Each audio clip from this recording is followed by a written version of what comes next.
ये है class 11 micro economics का लेक्चर थ्योरी ऑफ डिमांड। इस चैप्टर को समझने से पहले या डिमांड के ऊपर क्या क्या थ्योरीज बनी है, लॉज बने, एक्सेट्रा, वो चीज़ें समझने से पहले हमें सिंपल सी बात क्या समझनी है कि डिमांड शब्द का मतलब क्या होता है। देखो अभी हम एक पिक्चर देखते हैं, आपको बताना है कि इन पिक्चर में से कौन सा पर्सन, कौन सा बच्चा है जो एक्चुअली डिमांड कर रहा है। हम लोग डिमांड का क्या मतलब समझते कि हमसे जब कोई चीज़ मांगी जाती है, जैसे आप अपने मॉम से, आप अपने डैड से कुछ भी मांगे तो आप क्या कहेंगे कि हम उस चीज़ की डिमांड कर रहे हैं अपने मम्मी पापा से। इकोनॉमिक्स में डिमांड का क्या मतलब होता है, किसको हम डिमांड कह सकते हैं। ये लड़का क्या बोल रहा है, गिव मी अ चॉकलेट। लड़की क्या बोल रही है, आई डोंट वॉन्ट चॉकलेट। एक और लड़का क्या बोल रहा है, गिव मी चॉकलेट। तो इन तीनों में से कौन कौन लोग डिमांड क्रिएट कर रहे हैं। आप कहोगे ये तो क्योंकि मांगी नहीं रही है तो ये डिमांड नहीं क्रिएट कर रही, लेकिन ये वाला लड़का और ये वाला लड़का दोनों इकोनॉमी में डिमांड क्रिएट करेंगे, हाँ या ना। अब इस पिक्चर को ध्यान से देखो, क्या डिफरेंस है इन दोनों लड़कों में। एक लड़के के पास पैसे हैं और दूसरे लड़के के पास पैसे नहीं। जब मैं इकोनॉमिक्स में डिमांड को कैलकुलेट करने निकलूंगी, जब मैं देखना चाहूंगी कि कौन कौन एज अ प्रोड्यूसर कौन कौन मेरे प्रोडक्ट का डिमांड कर रहा है, तो मैं सिर्फ इसे ही इंक्लूड करूंगी, ना तो इस लड़की को इंक्लूड करूंगी और ना ही इस लड़के को इंक्लूड करूंगी। अब आप लोग डिमांड की डेफिनेशन क्या समझ रहे थे, जब भी हम किसी चीज़ की मांग करते तो मांग तो ये भी कर रहा है, लेकिन इसकी मांग को डिमांड नहीं माना जा रहा। क्यों? क्योंकि इसके पास अपनी डिमांड को पूरा करने के लिए पैसे नहीं। अच्छा, इसके पास तो पैसे है, फिर इसको हम क्यों नहीं डिमांड में काउंट कर रहे? क्योंकि ये विलिंग ही नहीं है चीज को खरीदने के। अगर अब अपन सारी बातों को एक साथ पुटअप कर पाए तो हमें क्या समझ में आ रहा? डिमांड हम किसी भी चीज को कब बोल पाए, जब उस चीज को खरीदने की विलिंगनेस हो, यानी कि इच्छा हो, और साथ ही साथ हमारे पास उस चीज को खरीदने के पैसे भी हो। अगर पैसे हो लेकिन इच्छा ना हो तो डिमांड नहीं होगी। इच्छा हो पैसे ना हो तो भी डिमांड नहीं होगी। इच्छा भी होनी चाहिए और पैसे भी होने चाहिए, तभी आप किसी भी चीज की डिमांड क्रिएट कर पाओ। मतलब जो आप अब डिमांड पढ़ने वाले हो ना, आप ऐसी डिमांड पढ़ रहे हो, ऐसे लोगों के बारे में पढ़ रहे हो जो कि परचेजिंग पावर भी रखेंगे और विलिंगनेस भी रखेंगे चीज को खरीदने की। बोलो, बात बिल्कुल समझ में आ गई, हाँ या ना। डेफिनेशन देख ले।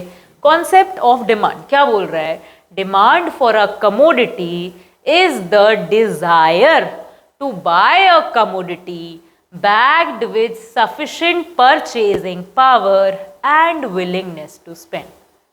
हमारे को खर्चा करने की इच्छा भी होनी चाहिए, हमारे पास पैसे भी होने चाहिए, चीज को खरीदने का मन भी होना चाहिए, तभी जाके हम उस प्रोडक्ट की डिमांड क्रिएट करेंगे मार्केट में। बोलो, बिल्कुल समझ में आ रही है, हाँ या ना। इतनी बात हमें डिमांड बिल्कुल क्लियर हो गई। क्या हम नोटिस करते हैं कि अब हम इस डिमांड के बिहेवियर को स्टडी करना चाहते हैं। एक जो कंज्यूमर है, जो डिमांड क्रिएट करेगा मार्केट में, वो कैसा बिहेव करेगा। याद करो, जब इकोनॉमिक्स पढ़ना शुरू किया था, फर्स्ट लेक्चर में क्या समझा था कि इस सब्जेक्ट में हम क्या बात करने वाले हैं। इस सब्जेक्ट में हम बात करने वाले हैं कि लोगों का बिहेवियर क्या होगा, लोग कैसे डिसीजंस लेंगे। उनके पास जो भी रिसोर्सेज है वो स्कार्स है, लेकिन उनकी वॉन्ट्स क्या है, अनलिमिटेड है। तो वो क्या लेंगे, 24 घंटे डिसीजन लेंगे कि मैं यहाँ यूज़ करता हूँ रिसोर्स को, यहाँ यूज़ करता हूँ रिसोर्स को, यहाँ यूज़ करता हूँ। जब हम डिमांड पढ़ रहे हैं तब हम एक स्टडी करना चाहते हैं कि कंज्यूमर कब किस प्रोडक्ट की डिमांड ज़्यादा करेगा, कब किस प्रोडक्ट की डिमांड कम करेगा। यानी कि मैं अगर चॉकलेट फैक्ट्री लगा के बैठी हूँ, चॉकलेट बेच रही हूँ, मैं डिमांड स्टडी करूँगी पता करने के लिए कि कब मेरी चॉकलेट ज़्यादा बिकेगी, कब मेरी चॉकलेट कम बिकेगी, कब मेरी चॉकलेट की डिमांड ज़्यादा है, कब मेरी चॉकलेट की डिमांड कम है। बोलो, बात समझ में आ गई, हाँ या ना। डिमांड हमें क्या बता रहा है, समझ में आ गई। अच्छा, अब आप दिमाग लगाओ, कब चीज़ों की डिमांड बढ़ती घटती है। एग्जाम्पल ले ले, जैसे कि ऑनलाइन सेल्स लगती है, ऑनलाइन शॉपिंग साइट्स पे, मिंत्रा हो गया, अमेजोन हो गया, एटसेट्रा एटसेट्रा, यहाँ पे दिवाली सेल लगती है, इंडिपेंडेंस डे सेल लगती है नहीं लगती? उन दिनों में शॉपिंग ज़्यादा करते हो या कम करते हो? वो लोग इसको बात समझ में आ रही है? हाँ या ना? जो हमारे नॉर्मल मार्केट में भी शोरूम्स होते हैं, यहाँ पे ऑफ सीजन सेल लगती है, तो उस टाइम इनका प्रोडक्ट ज़्यादा बिकता है या कम बिकता है? इनकी दुकानों पे लोग ज़्यादा पहुँचते हैं या कम पहुँचते हैं?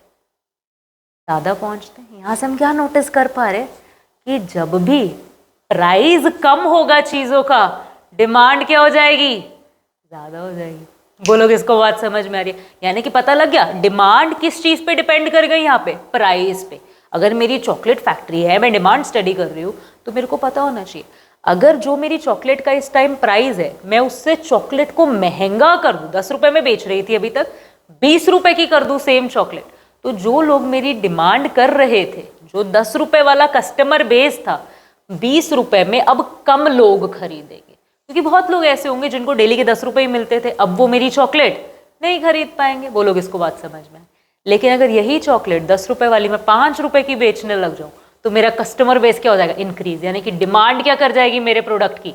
इंक्रीज कर जाएगी। तो अब ज्यादा लोग चॉकलेट खरीदेंगे। जो पहले एक ही चॉकलेट खरीद रहा था 10 रुपए में, अब 5 रुपए के होने की वजह से वो 2 चॉकलेट खरीद लेगा।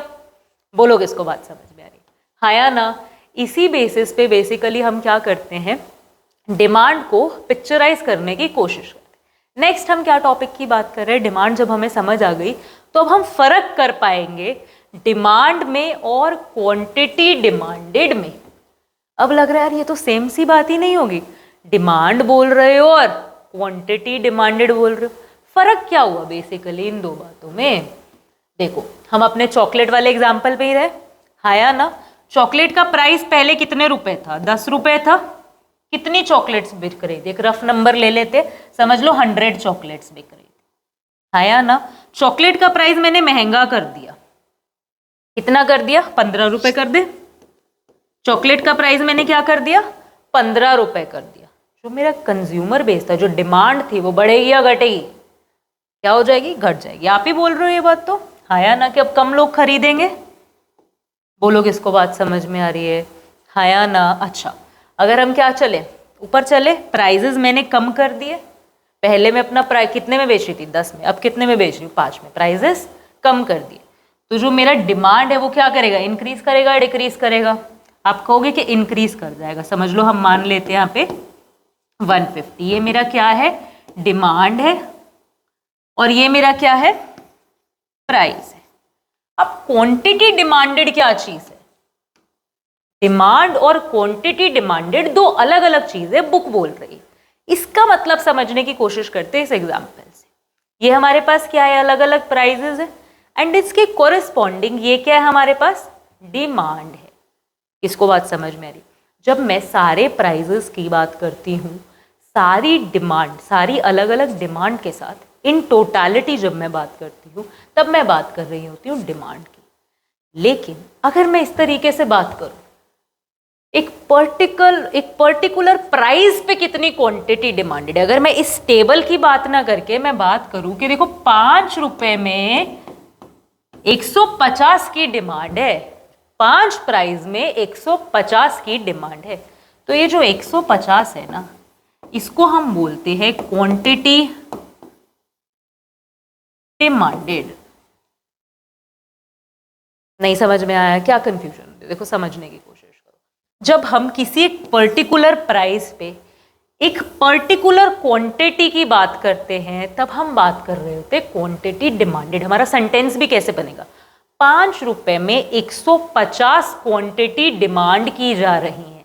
लेकिन जब मैं अलग अलग प्राइजेस पे अलग अलग क्वांटिटी डिमांडेड को एक साथ में देख रही हूँ, तब मैं एक ओवरऑल डिमांड की बात कर रही हूँ कि मैं अपनी चॉकलेट फैक्ट्री में बनने वाली चॉकलेट की 5 रुपए में कितनी डिमांड है, 10 रुपए में कितनी डिमांड है, 15 रुपए में कितनी डिमांड है, सारी डिमांड को एक साथ देखकर बात कर रही हूँ कि अच्छा मेरी डिमांड इतनी है।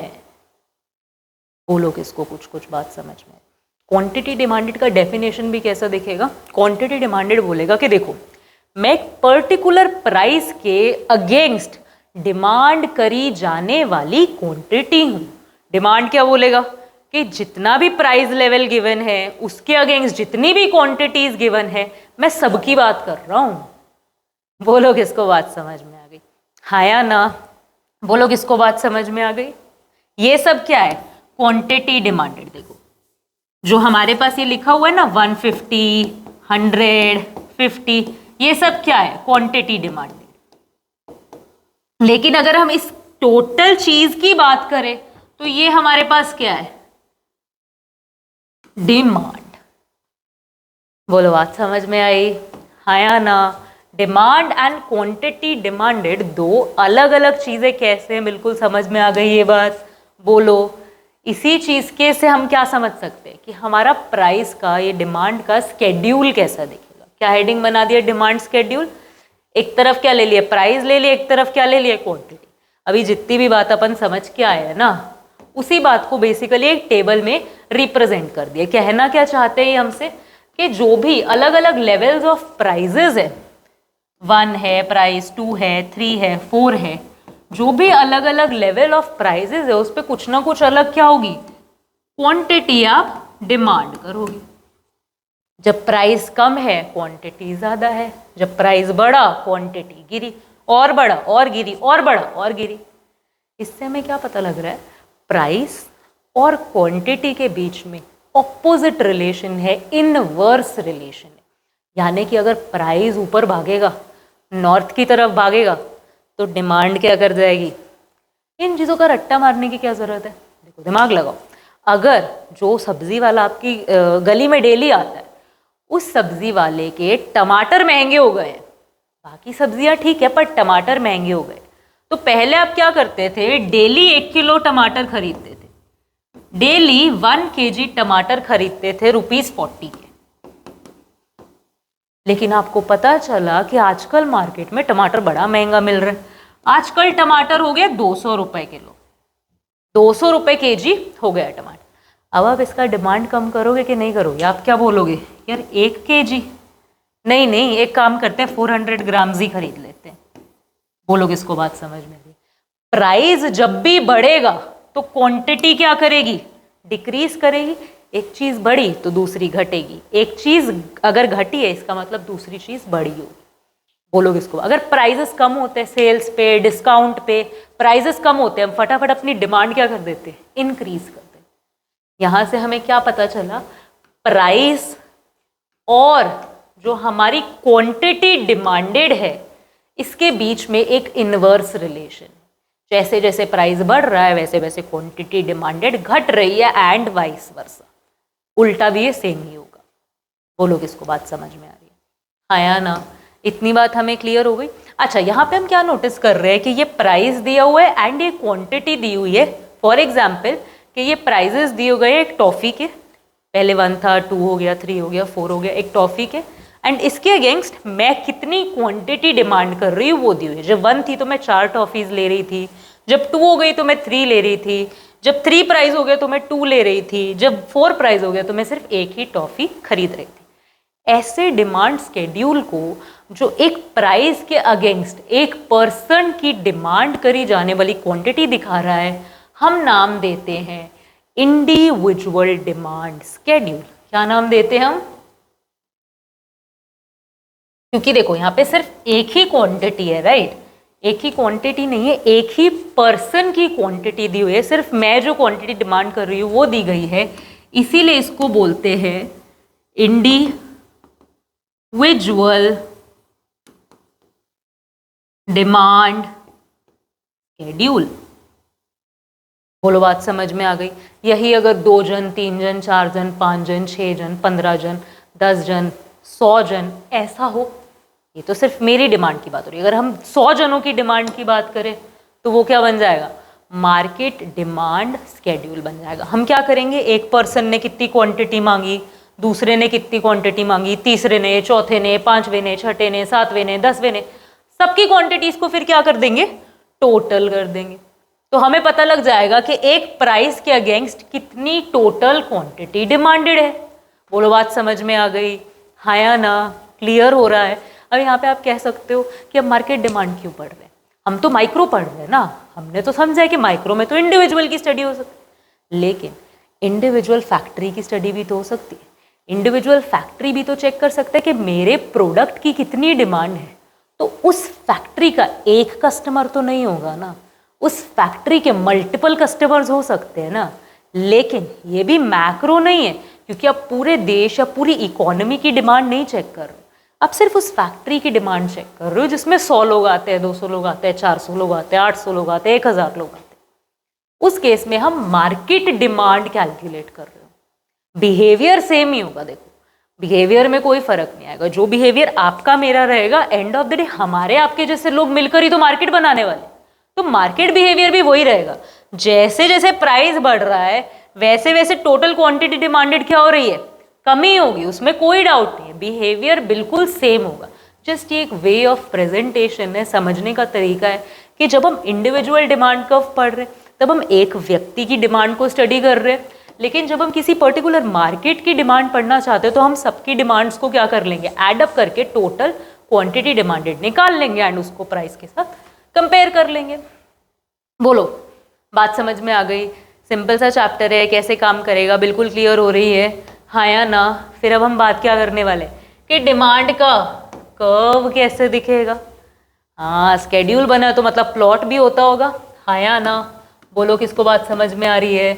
अच्छा, तो हमारे पास यहाँ पे नंबर्स लिख ले, 1 प्राइस, 2 प्राइस, 3 4 5, 1 2 3 4 5 6 7।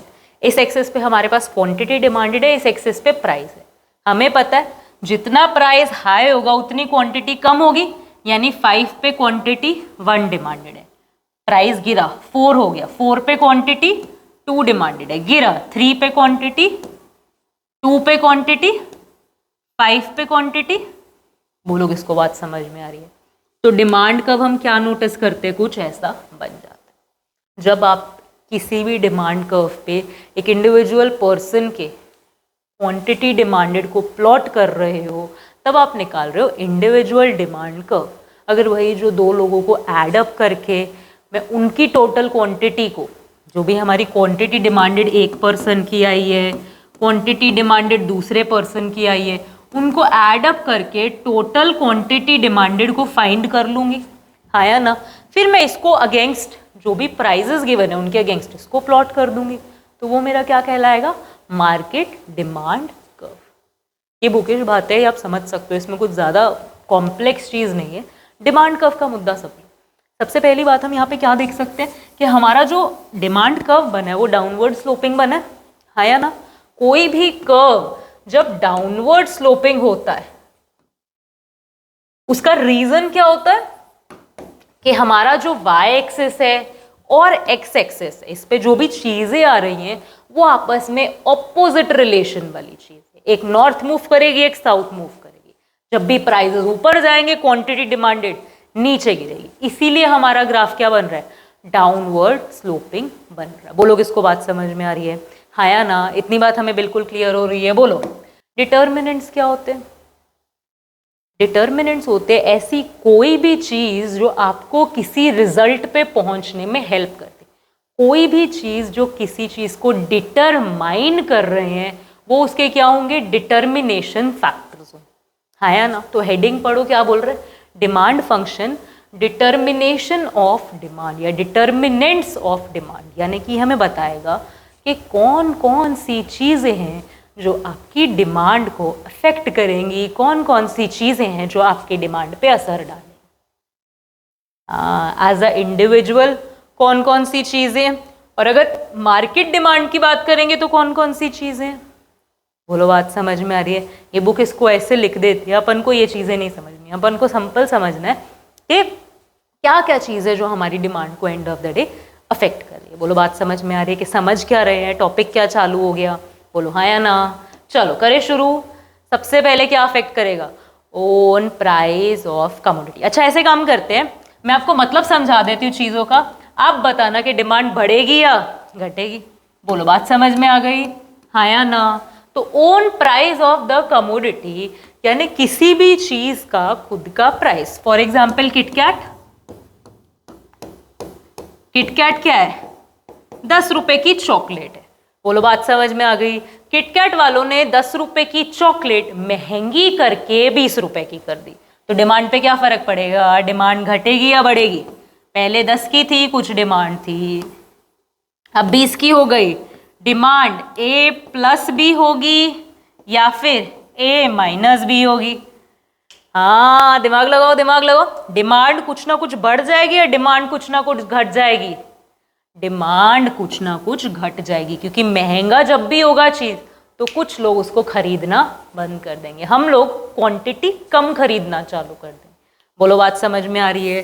तो जो ओन प्राइस ऑफ कमोडिटी होगा, इसका डिमांड के साथ एक डायरेक्ट रिलेशन होगा। जैसे ही प्राइजेस क्या करेंगे? राइज करेंगे, डिमांड फॉल कर जाएगी। जैसे ही प्राइजेस फॉल करेंगे, डिमांड राइज कर जाएगी। सिंपल इनफ, बात समझ में आ गई? हाँ या ना? नेक्स्ट हम क्या पढ़ रहे हैं? Price of related goods. अच्छा, रिलेटेड गुड्स क्या होती हैं? रिलेटेड गुड्स ऐसी होती हैं जिनको बेसिकली हम इन गुड्स में डील नहीं कर रहे। फॉर एग्जाम्पल, मैं डील कर रही हूँ कॉफ़ी में, मेरा बिजनेस है कॉफ़ी का। अब मैं कोल्ड ड्रिंक्स में डील नहीं कर रही हूँ, कोई भी कोल्ड ड्रिंक है मैं उसमें डील नहीं कर रही हूँ, लेकिन मेरे साथ वाली जो कोल्ड ड्रिंक वाली शॉप है वो भी मेरे कस्टमर को क्या करते हैं? अफेक्ट करते हैं। क्योंकि कई बार लोग क्या करते हैं? कॉफ़ी पी लेते हैं, कई बार लोग क्या करते हैं? कोल्ड ड्रिंक पी लेते हैं। लोगों का मन है कुछ पीने का, तो कई बार ठंडा पी लेते हैं, कई बार गर्म पी लेते हैं। ऐसी गुड्स जो एक दूसरे की जगह ले सकती हैं उनको कहा जाता है सब्स्टिट्यूट गुड्स। यानी कि आप दुकान पे गए हो, आप बोल रहे हो एक काम करो मुझे चॉकलेट दे दो, दुकानदार पूछ रहे कौन सी? आप कह रहे हो डेयरी मिल्क दे दो, दुकानदार बोल रहा है डेयरी मिल्क तो नहीं है मेरे पास, तो आप बोल रहे हो कोई बात नहीं अंकल आप मुझे 5 स्टार दे दो, आपको 5 स्टार मिल गए। अब यहाँ पे अगर हम समझें, डेयरी मिल्क नहीं मिली तो 5 स्टार भी चल गई ना। ऐसी गुड्स जो एक दूसरे को रिप्लेस कर सकती है, सब्स्टिट्यूट कर सकती है, एक दूसरे की जगह ले सकती है, उनको क्या नाम दिया जाता है? Substitute goods. हाँ या ना? अच्छा, ऐसी गुड्स का हमारे पे क्या अफेक्ट पड़ेगा? दूसरी गुड के प्राइजेस का हमारे पे क्या अफेक्ट पड़ेगा? अभी समझने की कोशिश करते हैं। देखो, मजेदार सब्जेक्ट है। देखो, इकोनॉमिक्स आपको कितनी चीजें सिखा के जाता है। देखो क्या हुआ, मैं ये कॉफी बेचती हूँ ₹20 में। हाँ या ना? बोलो, मैं कितने में बेचती हूँ? ₹20 में। ठीक है, अब जो मेरा कॉम्पिटिटर है, सब्स्टिट्यूट गुड वाला इंसान है, जो ठंडी कॉफी बना रहा है, ठंडी ड्रिंक बना रहा है, वो भी इसे कितने में बेचता है? ₹20 में बेचता है। लेकिन उसने क्या किया, इसके प्राइजेस कम कर दिए और इसे ₹10 में बेचना शुरू कर दिया। अब जो हम दोनों के कस्टमर्स थे वो ऐसे कस्टमर्स थे, उनको चल जाता था कि कॉफ़ी ठंडी भी चल जाएगी, कॉफ़ी गर्म भी चल जाएगी, कॉफ़ी ठंडी भी चल जाएगी, कॉफ़ी गर्म भी चल जाएगी। हाँ या ना? हमारे कस्टमर्स कैसे थे? ऐसे, मैं कितने में बेच रही हूँ चीज़? 20 में। ये कितने में बेच रहा है चीज़? 10 में। मेरे कस्टमर्स क्या करेंगे? ठंडी कॉफ़ी वाले के पास चले जाएंगे। तो बात समझ में आ रही है कुछ? यानी कि मैंने अपने प्राइस में थोड़ी कुछ चेंज किया, लेकिन फिर भी मेरी डिमांड घट गई। क्यों? क्या हुआ यहाँ पे? यहाँ पे हमारा जो सब्स्टिट्यूट गुड था उसका प्राइस गिरा। हाँ या ना? यानी सब्स्टिट्यूट गुड की डिमांड क्या करेगी? बढ़ेगी। सब्स्टिट्यूट गुड की डिमांड बढ़ेगी कहाँ से? यानी कि मेरे कंज्यूमर्स निकल के यहाँ घुसेंगे ना। बोलो, बात समझ में आ रही है या नहीं आ रही? तो बेसिकली यहाँ पे होने क्या वाला है, जो मेरा गुड है उसका डिमांड क्या कर जाएगा? फॉल कर जाएगा। बोलो, बात समझ में आ रही है? हाँ या ना? अच्छा, अगर सब्स्टिट्यूट गुड महंगा हो जाए, जो मेरा कॉम्पिटिटर था वो तैश तैश में आके, गुस्से में आके इसको ₹30 का कर दे, बोले मेरी दुकानदारी तो बहुत चलती है, अपन ₹30 में बेचेंगे, तो यहाँ पे क्या होगा? प्राइजेस राइज होने की वजह से सब्स्टिट्यूट गुड के प्राइजेस राइज हुए तो उसकी डिमांड क्या हो जाएगी? बोलो, बात समझ में आई है? प्राइस बढ़ा, डिमांड घट गई।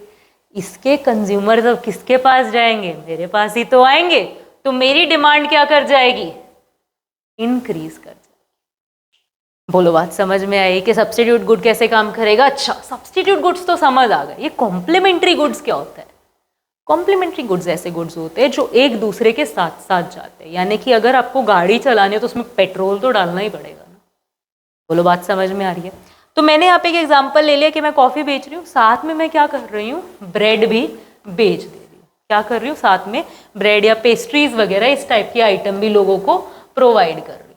तो हुआ क्या, समझ लो मैं किसकी डिमांड स्टडी कर रही हूँ, मैं कॉफ़ी की डिमांड स्टडी कर रही हूँ, आया ना? अब हुआ क्या, लोग मेरी दुकान में पेस्ट्री खाने आते थे, साथ साथ में क्या कर लेते थे, कॉफ़ी भी पी लेते, क्योंकि मीठे के साथ डेजर्ट के साथ कुछ कैफीन लेने का भी लोगों का मन करता था। ठीक है, तो मेरी कैफीन यानी कि कॉफ़ी और पेस्ट्रीज क्या थी, कॉम्प्लीमेंट्री गुड्स, एक बकेट में ही जा रही थी। ठीक है, आया ना? इतनी बात में हम लोग सब साथ साथ है। तो हुआ क्या, मैंने अपने पेस्ट्रीज जो यूजुअली मैं ₹10 में बेचती थी, इसको मैंने क्या किया, मैंने देखा मेरी पेस्ट्रीज बढ़िया बिकती हैं, मैंने क्या किया, इसको महंगा करके ₹20 में बेचना शुरू कर। अब अगर पेस्ट्री के प्राइसेस ऊपर गए हैं तो पेस्ट्री की डिमांड क्या होगी, ये तो बेसिक लॉ है ना, प्राइस अगर बढ़ा तो डिमांड क्या होने वाली है, घटने वाली है, हाँ या ना? पेस्ट्री की डिमांड क्या हो गई, घट गई। अब इसकी वजह से, क्योंकि अब लोग पेस्ट्री भी कम खा रहे हैं, इसलिए लोगों ने कैफीन कॉफी भी क्या की, कम खरीदनी शुरू कर दी। हाँ, यानी कि मेरी डिमांड भी क्या कर गई, रिड्यूस कर गई, जस्ट बिकॉज पेस्ट्रीज की डिमांड क्या की है, कम हुई। कॉम्प्लीमेंट्री गुड्स इस तरीके से काम करें। बोलो बात समझ में आई, हाँ या ना? यानी कि अगर पेस्ट्रीज के प्राइस में सस्ते कर दूं, पेस्ट्रीज के प्राइस अगर सस्ते हुए तो पेस्ट्रीज की डिमांड बढ़ेगी। अगर लोग ज्यादा पेस्ट्री कंज्यूम करेंगे तो साथ साथ में कॉफी भी ज्यादा खरीदेंगे। बोलो इसको बात समझ में आ रही है? यानी कॉम्प्लीमेंट्री गुड्स की डिमांड क्या होने वाली है, साथ साथ में इंक्रीज करेगी। अगर इसकी बढ़ी तो इसकी भी बढ़ जाएगी। लेकिन सब्स्टिट्यूट गुड्स में अगर इसकी डिमांड इंक्रीज कर गई तो मेरी डिमांड क्या कर जाएगी, रिड्यूस कर जाएगी। इस तरीके से अफेक्ट डालते हैं सब्स्टिट्यूट गुड्स और कॉम्प्लीमेंट्री गुड्स के प्राइसेस भी हमारी डिमांड पे। बोलो बात समझ में आई, हाँ या ना? इतनी बात हमें क्लियर हो गई। चलो नेक्स्ट डिटर्मिनेंट की ओर बढ़े। नेक्स्ट क्या बोल रहा है, इनकम ऑफ द कंज्यूमर। अगर आप महीने का 10,000 रुपये कमा रहे हो, आपके घर में महीने का 10,000 रुपये आ रहा है, हाँ या ना? तो आप समझ लो 8,000 रुपये का खर्चा कर रहे हो, 8,000 रुपये की मार्केट में डिमांड क्रिएट कर रहे हो। लेकिन आपके डैड को मिला प्रमोशन, आपके डैड की सैलरी हो गई 10,000 से 20,000, तो फिर डिमांड ज़्यादा करोगे कम करोगे? 8,000 की गुड्स खरीदोगे या 15,000 की खरीदोगे? 15,000 की। बोले तो सिंपल सी बात है, अगर इनकम बढ़ी तो डिमांड भी क्या हो जाएगी, इंक्रीज हो जाएगी। तो हम सिंपल लैंग्वेज में इसे कैसे, हमारी बुकिश भाषा में इसे कैसे बोल सकते हैं कि जो हमारी इनकम होगी, जो हमारी इनकम होगी और जो हमारा डिमांड होगा, इनके बीच में क्या होगा, एक डायरेक्ट रिलेशनशिप होगा। इनकम को हम इकोनॉमिक्स में वाई से डिनोट करेंगे। इनकम और डिमांड के बीच में एक डायरेक्ट रिलेशन होगा। इनकम बढ़ी तो डिमांड भी इंक्रीज कर जाएगी। बोलो इतनी बात सबको क्लियर हो गई, हाँ या ना? नेक्स्ट हमारे पास क्या है, taste and preferences. Taste and preferences भी हमारी डिमांड को अफेक्ट करेंगे। कैसे भाई? टेस्ट एंड प्रेफरेंसेस होता क्या है? टेस्ट एंड प्रेफरेंसेस को समझ सकते हैं कि आप क्या सोच के चीज़ों को चूज करते हो। अगर मैं आपके सामने लेस के सारे फ्लेवर्स रख दूँ, लेस के सारे फ्लेवर्स रख दूँ, तो कोई ब्लू पिक करेगा, कोई ग्रीन पिक करेगा, कोई ऑरेंज पिक करेगा, आया ना? क्यों भाई? सब सेम क्यों नहीं पिक कर रहे, सब अलग अलग क्यों पिक कर रहे? क्योंकि सबका अपना अपना टेस्ट है, सबको अलग अलग चीज़ें पसंद है, आया ना? टेस्ट एंड प्रेफरेंस उसी चीज़ के अराउंड रिवॉल्व करता है। टेस्ट एंड प्रेफरेंस को हम डिमांड के साथ कैसे रिलेट करते हैं कि फॉर एग्जांपल फैशन ट्रेंड से तो बहुत आसानी से समझ सकते हैं कि आजकल हम मान सकते हैं कि खुली खुली पैंट्स बड़ी चल रही है। पहले के ज़माने में लोग बड़ी स्किन फिट जीन्स पहन रहे थे, आजकल लोग बड़ी खुली खुली जीन्स पहन रहे हैं। तो अगर मैं बिजनेसमैन हूँ और मैं स्किनी जीन्स, जो एकदम फिट जीन्स होती है, उनका बिजनेस कर रही हूँ, तो मेरी डिमांड कम होगी या ज़्यादा होगी? कम होगी। रीज़न क्या है? पहले तो बड़ी बिकती थी स्किनी जीन्स, अब क्यों मेरी डिमांड कम हो रही है? क्योंकि लोगों का टेस्ट एंड प्रेफरेंस चेंज हो गया। अब लोग क्या पसंद करते हैं? खुली खुली पैंट्स। तो यानी कि जो पहले खुली खुली पैंट्स खरीद रहा था, पैंट्स बेच रहा था, जिसके पास कोई कस्टमर नहीं जा रहा था, अब सारे कस्टमर्स कहाँ जा रहे हैं? उसके पास जा रहे हैं, क्योंकि टेस्ट एंड प्रेफरेंसेस उसके फेवर में हो गए। बोलोगे इसको टेस्ट एंड प्रेफरेंसेस बिल्कुल समझ में आ रहे हैं। हाँ या ना, यानी कि हमारी चॉइसेस, हमारी लाइकिंग्स, मौसम। अगर मैं सर्दियों के कपड़ों में डील करती हूँ, मैं क्या करती हूँ, सर्दियों के कपड़े बेचती हूँ। अब गर्मियों का सीजन आ गया तो लोग सर्दियों के कपड़े थोड़ी खरीदेंगे, तो लोगों की टेस्ट एंड प्रेफरेंसेस के हिसाब से मेरी डिमांड घट जाएगी। अब सर्दियों के कपड़ों की डिमांड नहीं होगी, गर्मी के कपड़ों की डिमांड होगी। लेकिन जैसे ही सर्दी आएंगी मेरी डिमांड फिर से बढ़ जाएगी। बोलोगे इसको बात समझ में आ रही? हाँ या ना। यहाँ पे एग्जाम्पल के तौर पे हमने लिख दिया, समझ लो कोई ऐसा बड़ा ट्रेंड आ गया है, कोई इंस्टा पे एक नया चैलेंज आ गया है कि आपको अच्छा फूड खाना है, आपको 5 दिन के लिए 10 दिन के लिए स्ट्रीक है अच्छा फूड खाना है। तो उस टाइम क्या हो सकता है, चलो 5-10 दिन तो बहुत छोटी बात है कि लोग अपने लाइफस्टाइल में एक चेंज लेकर आ रहे हैं, ऐसा कोई सिचुएशन है इमेजिनरी, हम इमेजिन कर लेते हैं। तो जो बाकी फास्ट फूड वाली दुकानें होंगी उनका बिजनेस क्या हो जाएगा, कंपेरेटिवली लो हो जाएगा, क्योंकि उनकी डिमांड घट जाएगी। बोलोगे इसको बात समझ में आ रही है? हाँ या ना। टेस्ट एंड प्रेफरेंसेस भी हमारी डिमांड को अफेक्ट कर सकते हैं, बिल्कुल कर सकते हैं। एक्सपेक्टेशंस भी हमारी डिमांड को अफेक्ट कर सकती हैं। एक्सपेक्टेशंस क्या होता है कि जब आप उम्मीद लगाते हो किसी चीज़ से कि ऐसा हो जाएगा, ऐसा हो सकता है, जब आप एक्सपेक्ट करते हो कि ऐसा हो सकता है, अगर आपको लगता है कि कल एप्पल के प्राइजेस डबल होने वाले हैं तो आज ही एप्पल खरीद के रख लोगे। अगर आपको पता लग जाए कि कल आलू के प्राइजेस डबल होने वाले, आज ही आलू खरीद के रख लोगे। बोलोगे इसको बात समझ में आ रही है? न्यूज़ वगैरह में हमने ये चीज़ बड़ी कॉमनली अगर नोटिस की हो सकती है कि जब पेट्रोल के दाम बढ़ने वाले होते हैं, अगर एक दिन पहले न्यूज़ आती है तो उस दिन पेट्रोल पंप पे बड़ी लंबी लंबी लाइनें लग जाती हैं। लोग सोचते हैं भाई आज ही टैंकी फुल करवा के रख लेते हैं, कल को तो महंगा मिलेगा। बोलोगे इसको बात समझ में आ रही है? तो एक्सपेक्टेशंस भी हमारी डिमांड को अफेक्ट करते हैं। अगर हमें लगता है कि फ्यूचर अच्छा नहीं होगा, फ्यूचर में प्राइजेस बढ़ने वाले हैं, तो हम आज ही अपनी डिमांड को इंक्रीज कर देते हैं। लेकिन अगर हमें उम्मीद है कि फ्यूचर में प्राइजेस घटने वाले हैं तो आज हम अपनी डिमांड को रिड्यूस कर देते हैं। जैसे फॉर एग्जांपल मैं कहूँ कि यार अभी ना आने वाले 2 महीनों में ना प्रॉपर्टी के दाम एकदम गिरने वाले हैं, तो जो आप लोगों में से जो लोग आज ही घर खरीद रहे थे वो बोलेंगे अरे 2 महीने रुक जाओ ना, उसके बाद घर खरीदेंगे। फ्यूचर में प्राइजेस कम होने वाले, इसलिए आपने आज की डिमांड पे क्या कर दिया, फुल स्टॉप लगा दिया, बोलो फ्यूचर में खरीदेंगे। बोलो बात समझ में आ रही है? हाँ या ना। एक्सपेक्टेशंस भी हमारी डिमांड को अफेक्ट कर सकती है। अच्छा, एक बात समझेंगे कि ये जो सारे फैक्टर्स हैं ये मार्केट डिमांड को भी अफेक्ट करेंगे, पर 1-2 फैक्टर्स नए ऐड हो जाएंगे जो मार्केट की ओवरऑल मार्केट की डिमांड को अफेक्ट करेंगे। अभी हमने इंडिविजुअल फैक्टर्स या इंडिविजुअल डिटर्मिनेंट्स पढ़ लिए डिमांड के, अब हम क्या पढ़ेंगे कि मार्केट डिमांड के डिटर्मिनेंट्स क्या है। जो आप पढ़कर आए हो ये सारे भी हैं, प्लस पॉपुलेशन साइज या नंबर ऑफ बायर्स। सिंपल सी बात है, अगर नंबर ऑफ बायर्स ज़्यादा होंगे तो आपकी डिमांड ज़्यादा होगी, नंबर ऑफ बायर्स कम होंगे तो आपकी डिमांड कम होगी। तो सिंपल सा रिलेशन है। बेसिकली ये पॉइंट हमें क्या बताता है कि आप अपनी पॉपुलेशन को भी देखते हो कि आपका कोई भी प्रोडक्ट है, जब आप उसकी डिमांड को डिटरमाइन करने की कोशिश कर रहे हो तो आपको ध्यान में रखना पड़ेगा। फॉर एग्जाम्पल, आप कोई ऐसा प्रोडक्ट बना रहे हो जो सिर्फ चिल्ड्रन यूज कर सकते हैं, चिल्ड्रन भी of the age group of 5 to 10, यानी कि जो टोडलर्स होते हैं बेसिकली कि वो ही बच्चे यूज कर सकते हैं। आप कुछ ऐसा प्रोडक्ट बना रहे हो जो कि सिर्फ फीमेल्स यूज कर सकती हैं, तो आपको देखना पड़ेगा कि आपकी पॉपुलेशन का साइज क्या है, तभी आप डिटरमाइन कर पाओगे कि एक्चुअली में डिमांड कितनी होने वाली।